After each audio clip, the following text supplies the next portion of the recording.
Victory gardens are a hot topic these days. Today, I want to tell you a little bit of the history behind victory gardens, how you can create a victory garden in the space that you have, and to recommend some top award-winning plants that you should include in your own victory garden. Stay tuned.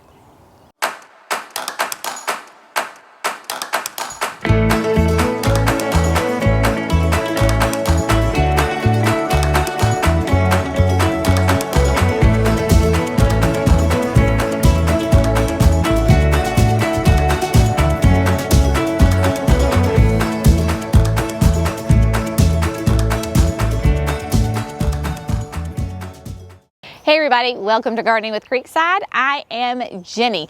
Today we are going to start a summer-long series on victory gardens and creating a victory garden in the space that you have been given, whether it is a large plot of land, container boxes, or simply a small balcony with some sun.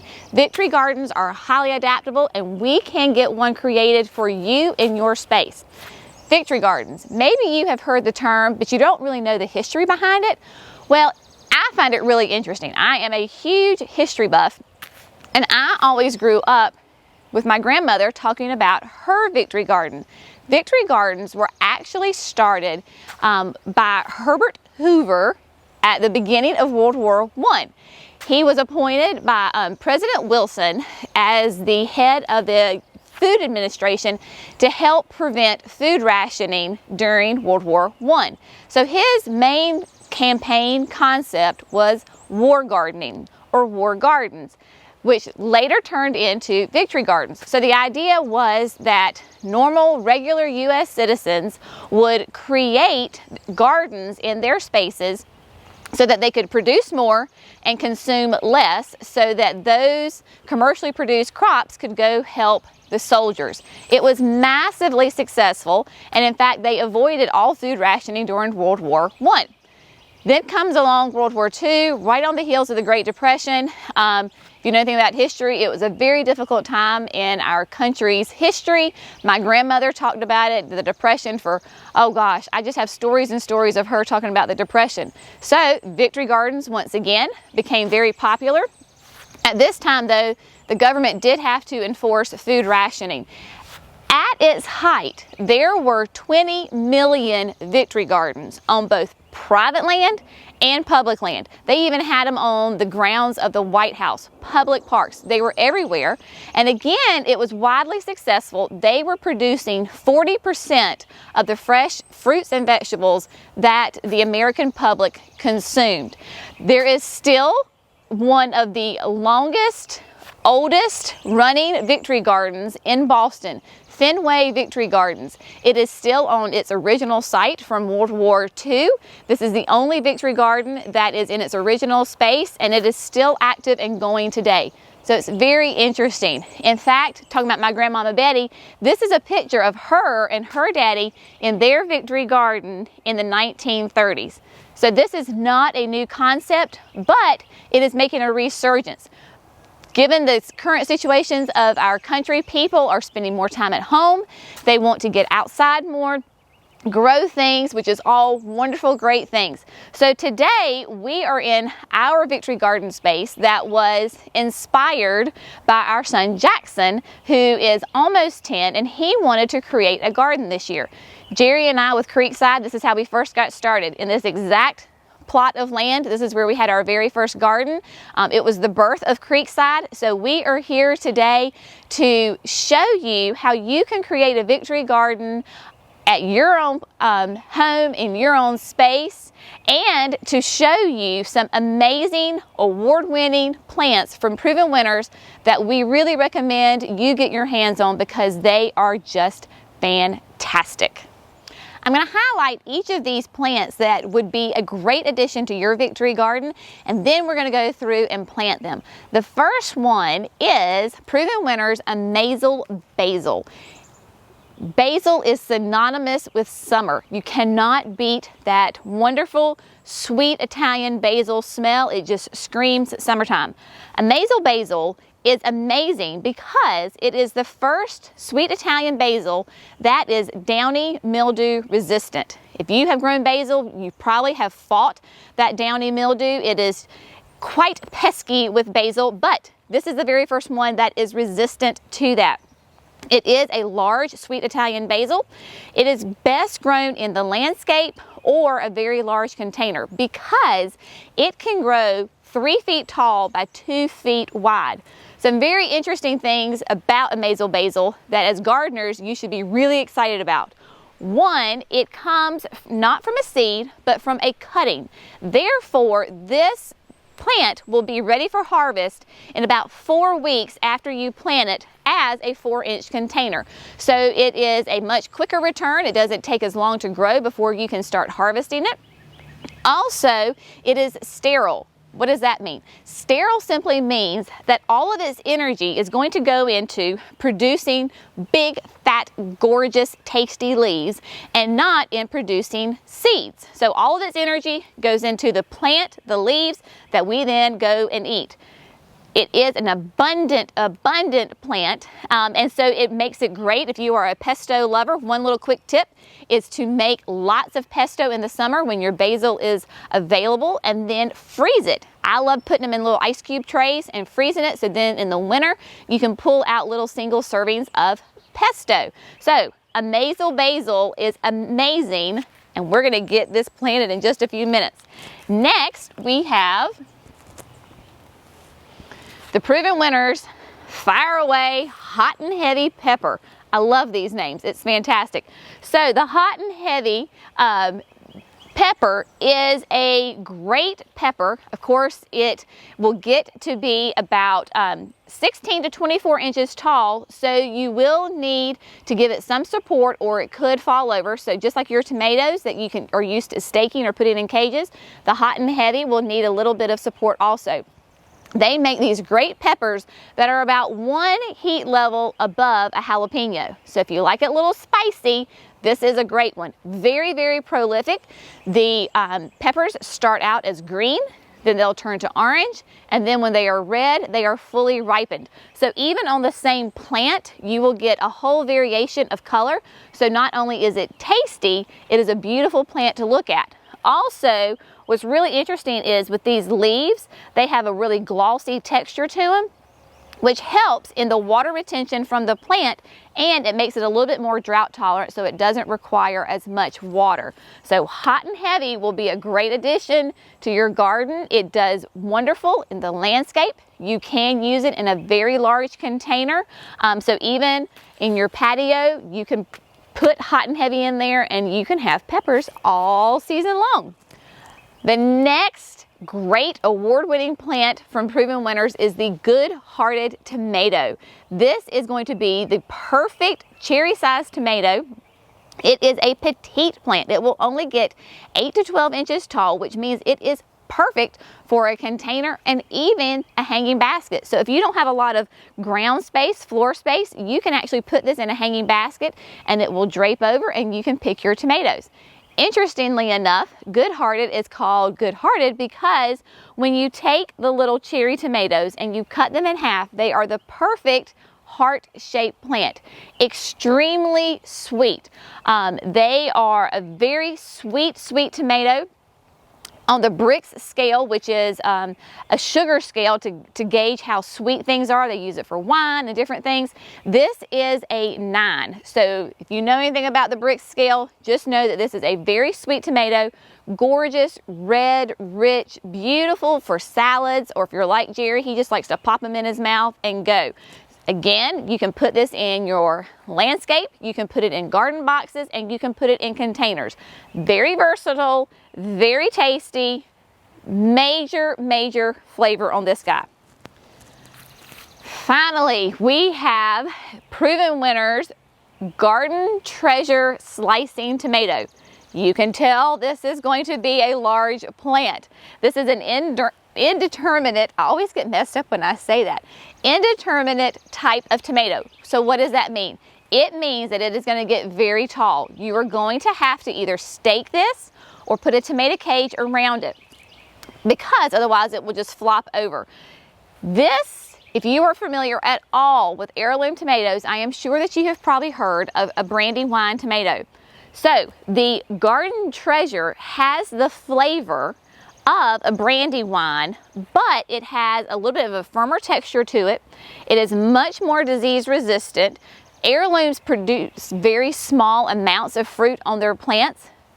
So that's why sometimes gardeners will have to plant a lot of heirlooms in order to just get a couple of fruit. Garden Treasure, because it is an indeterminate plant, can get to 3 to 4 feet tall. Again, this is why you want to stake it, but it just produces those wonderful slicing tomatoes that make a great, as we say here in the South, mater sandwich. Slice it on, slap it on some bread with some little mayo, and there you go. So what we're going to do now is we are going to go through and we are going to plant all of these plants in the garden bed.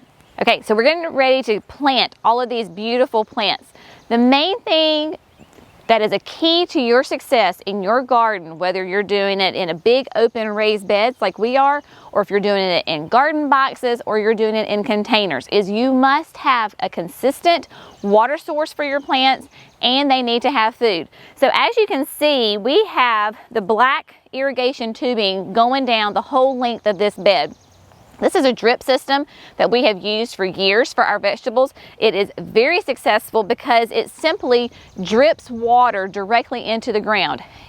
If you can get the water to your roots as opposed to like an overhead watering system, that is going to be much more efficient and the plants are going to be happier that way. Now on the drip tape, these irrigation holes are every 2 feet apart, which is perfect for these plants because they all need to be spaced right at 2 feet apart. So I am going to use Proven Winners Twist and Plant auger that they sent us. This is our drill, this is their auger. It is extremely heavy duty. We are in North Carolina, in the Piedmont region of North Carolina. That means we have lots and lots of infamous red clay, which is very thick and heavy and compact. Jerry went through here with the tractor, and when he and Jackson were making the beds, they ripped it up.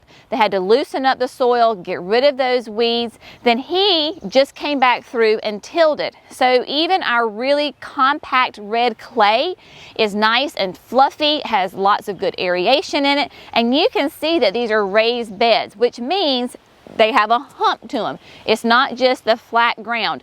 All of these plants will really respond well to raised beds because they heat up faster, they drain well if you get a big, huge rainstorm. So if you can create raised beds in your space, that would be fantastic. So this auger is perfect for 4-inch material. I'm simply just gonna come in here where my plant is gonna go, nice and slow and steady. Pull it out. And I'm gonna keep doing this. Jerry's much better at this than I am. That's all right. So I'm creating the hole in there. Also, you can drill the hole and then get your little spade or your little trowel and dig a hole, which I'm actually a little bit better at that, so that's what I'm gonna do. Jerry's a lot better at this than I am, but that's all right. You know what? He works a whole lot faster, but I'm more like slow and steady. Here we go. Oh my gosh, y'all. I really wish you could smell this, because it already smells amazing.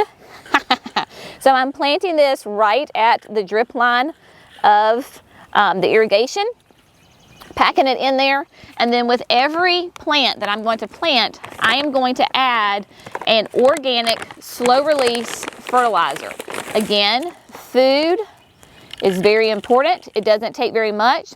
This is organic. It is not it is a slow release fertilizer. It is not hot, so I don't have to worry about it burning my plants. So I'm going to go down through here, plant my basils, and then we'll talk about something else.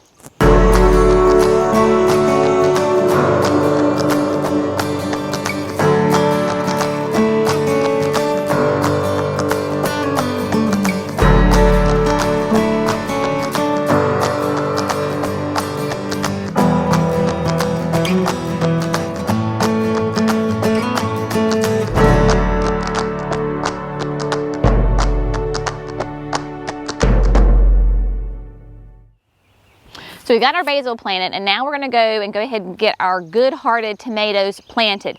There's a couple of things that you need to know that are special and unique about planting tomatoes, and this goes across the board with any tomatoes.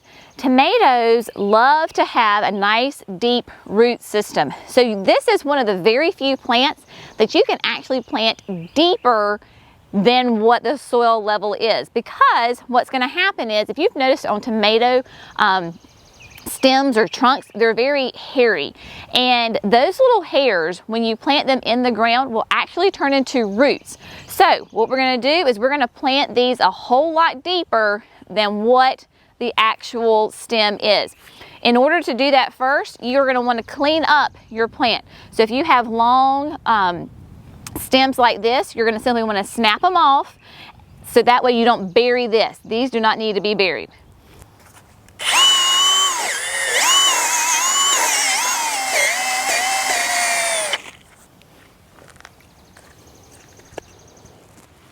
So as you can see, this has a nice little small stake to it, and it has a little clip. We can go ahead and bury that, that's okay. This is the good-hearted tomato, so it's the shorter one, so it's not gonna need to be staked once it is full-size maturity. Also, you can see right here, there's that little stem that's coming up. You're just gonna take it, and you're just gonna pinch it off.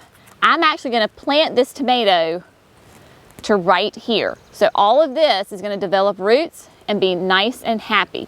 This little stake right here, you can just pull it up and it will stay right there, gives it a little bit of extra support. So we're gonna check our hole. Yep, I did pretty good. I'm very impressed with myself. I would like to say that I completely planned that, but I didn't. So with tomatoes, again, you want to apply a nice, slow release, continuous feeder for these guys. Again, we're simply going to sprinkle some around the base of the plant. This is just an all-purpose garden vegetable herb slow release fertilizer. You could use a specialty one just for tomatoes. You can do that, or you can just use a great organic fertilizer. Remember that when you're doing food, if you can do organic, it is best, because you're going to be ingesting these as opposed to ornamental flowers. So if you can use organic, do so. Let's get the rest of these planted.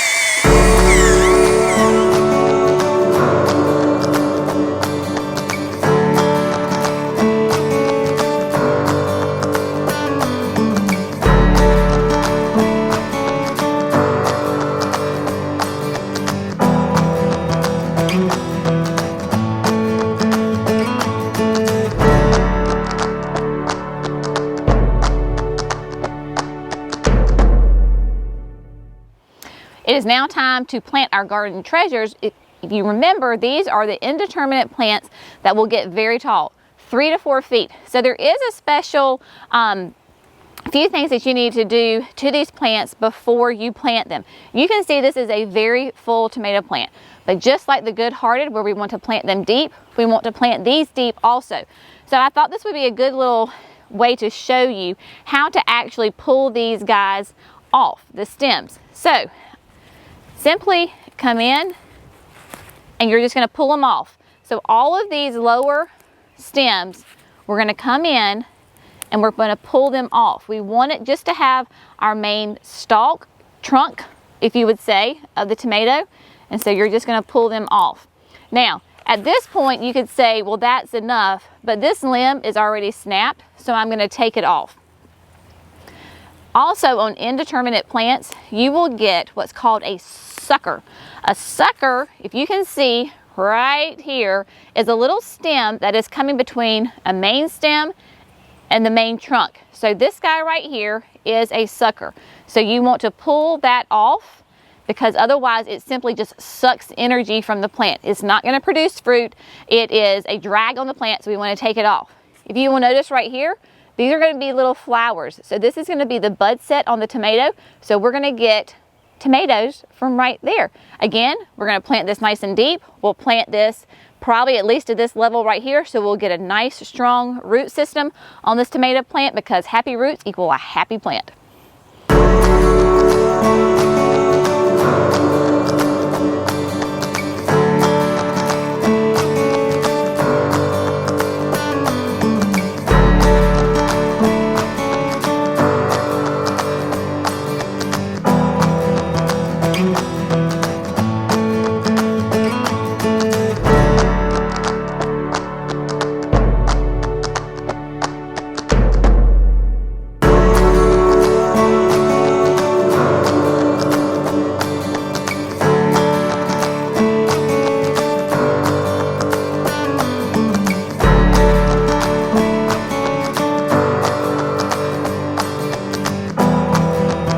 Now,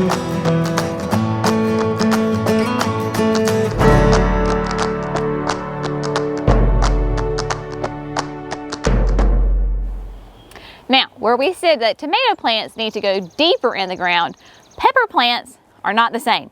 You want to plant your pepper plant completely even with the ground. This may take just a little bit of gauging when you're putting it in the ground, but we don't want to put it too deep. You don't want to put it too high. You got to get it just right. So keep it even with the soil level and it'll be a happy pepper plant. Can you see this guy? Look at that big old pepper already on it. Isn't that fantastic?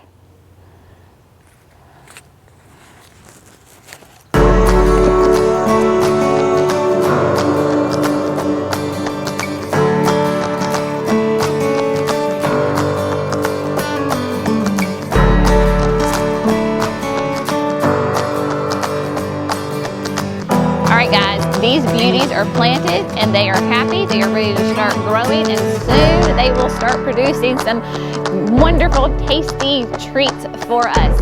Now, I don't think I ever said, but probably kind of obvious that these plants are going to need full sun to grow. So full sun means at least 6 hours. This spot is going to get tons and tons of sun. These cannot get too much sun. They will be very happy. Just remember, you've got to water your plants consistently. None of these plants will thrive if they dry out. Basil, tomatoes do not do well if they get completely dry. This is why a nice drip system that you can put on a regular schedule is very, very important. So these guys need full sun. They will be happy. They will be growing. They are going to give us months and months of fruit. Now, I have one more plant that I want to share with you that actually does better in containers than in the ground. So come on. The last plant that I want to share with you today that is a surefire winner for your victory garden, whether you have a large space or a small space, is Proven Winner's Buried Treasure Everbearing Strawberry. Who doesn't love strawberries? If you have kids, this is one that I highly recommend that you get because you are bound to be successful with this plant. It is super easy. In fact, it lends itself better to being in a container than in a landscape or garden boxes. The reason is because strawberries have shallow roots and they will actually send out runners, trailers that go out. And in the landscape, it could be that they take over a space. Maybe you want that. Maybe that's a good thing. So go ahead and put them in the landscape. But if you want to keep them contained, a container is the best way to go. These will be perennials because they are hardy in zones 4 through 9. Again, we're a zone 7B here in North Carolina. So they will be a perennial for us. You can simply leave them in the container through the winter. Our winters have been mild enough that they should do fine because remember, zone 4 is pretty cold. I mean, we're talking about cold, cold climates. So you don't have to worry about our southern winters being too harsh for them. When you're putting them in containers, you want to space them about 8 inches apart. This container that I have, you notice it is wider than it is deep. Again, they have shallow roots, so you don't really need a deep, tall pot, but more of a wide pot. This is probably about 24 inches, 18 to 24 inches wide, which is perfect. So I can fit 3 of these guys in here.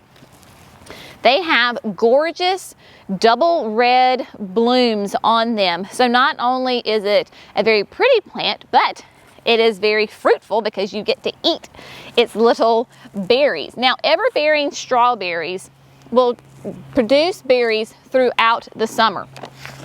But the berries are going to be smaller. So these are not going to be the ginormous berries that you may be used to, you know, from the grocery store certainly, or your local strawberry farm, because those are a different type of strawberry. What I am doing is adding my slow release fertilizer to my pot.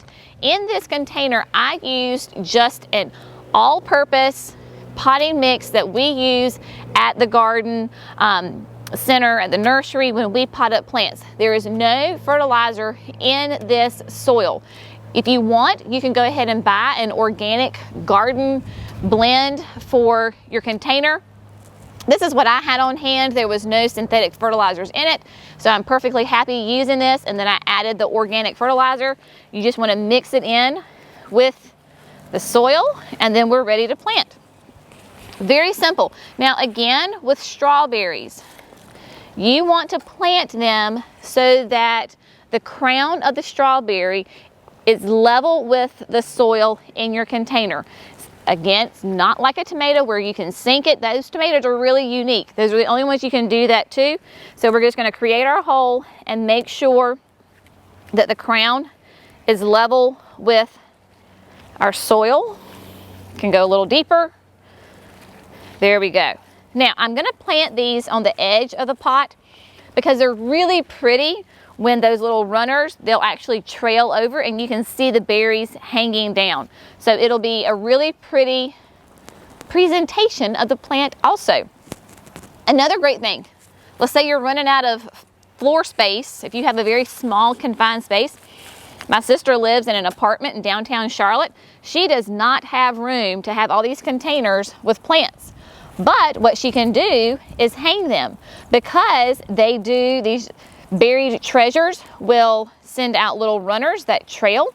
She can put it in a hanging basket and hang it from her ceiling outside on her balcony, and there you go. She and her kiddos can be picking strawberries this summer from the hanging basket. These are just such pretty plants. Now they do send out those runners. If you want, you can trim them back, or you can just simply let them be and they will be okay. If you like that look, or if you want to keep it more neat and tidy, you certainly can do that. So there you go. The only other thing that I would do to this is if you had some straw to cover your area. You know, I always say when you're making a container to fill it in with mulch. Well, that's great for flowering annuals or perennials, not so much with your strawberries. A good nice straw application would be really nice, helps hold that moisture in, and it keeps the berries clean and neat and tidy from the soil in case it splatters up during rain or things like that. Again, strawberries must have consistent water. We are going to place this right in front of our garden box. Those are irrigated, so Jerry can simply just run me a little line from that irrigation into this pot. So every time the garden box is water, these water, and they will be very happy plants. Thank you so much for watching today. I hope that I have given you some inspiration, some ideas, and some great gardening tips for you to create your own victory garden at your home. Please stay tuned for the rest of the summer. We are going to make a long series out of this victory garden. We are going to show you how to properly take care of your tomatoes, how to stake them, how to plant in garden boxes and containers, all sorts of great information on gardening in general with vegetables and herbs. So we have lots of information to share with you. So please stay tuned with Gardening with Creekside throughout the rest of this growing season so that you can create a bountiful garden in your space.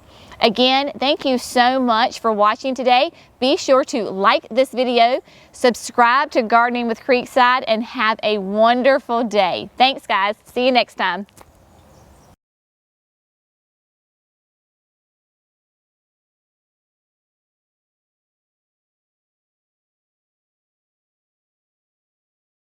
Season. Why are you laughing at me?